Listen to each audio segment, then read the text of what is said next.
اس وقت جو مجھے سب سے زیادہ فکر ہے وہ ہے ہمارے مزدور جو پھنسے ہوئے ہیں، خاص طور پہ دبئی میں، سعودی عربیہ میں، یورپ میں بھی پھنسے ہوئے ہیں، ہمیں پتہ ہے اٹلی میں بھی ہیں جو یہاں محنت کش جاتے ہیں کام کرنے پہ.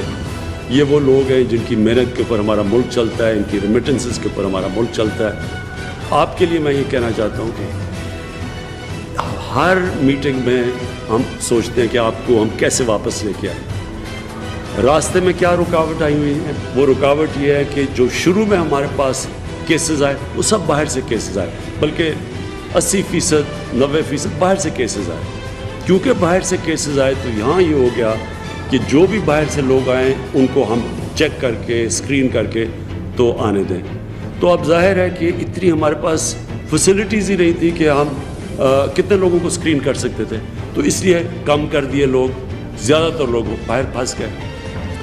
اب ہم سارا وقت سوچتے رہے اور صوبوں کو خاص طور پہ خدشہ تھا کیونکہ باہر سے ساری وائرس باہر سے آ رہی تھی. تو انہوں نے کہا کہ ہم اتنے زیادہ لوگوں کو نہیں لے سکتے جب تک ان کو ٹیسٹ نہ کر سکیں. اب ہم نے ایک اور فیصلہ کیا کیونکہ ہمیں احساس ہے کہ وہاں بہت زیادہ لوگ ہمارے اور خاص طور پہ ہمارے مزدور وہاں پھنسے ہوئے ہیں باہر. تو اس لیے ہم نے یہاں فیصلہ کیا کہ ہم اب ان کو آنے دیں گے، صرف ان کا ایک ٹیسٹ کریں گے اور ٹیسٹ کر کے ہم ان کو گھروں پہ جانے دیں گے. اور جس کا ٹیسٹ پازیٹیو نکلا پھر ان کو کہیں گے گھروں میں کوارنٹین کرو. یہ ہمارا فیصلہ ہے اب، اور اس کی وجہ سے زیادہ اور اب ہم لوگوں کو پاکستان لا سکیں گے.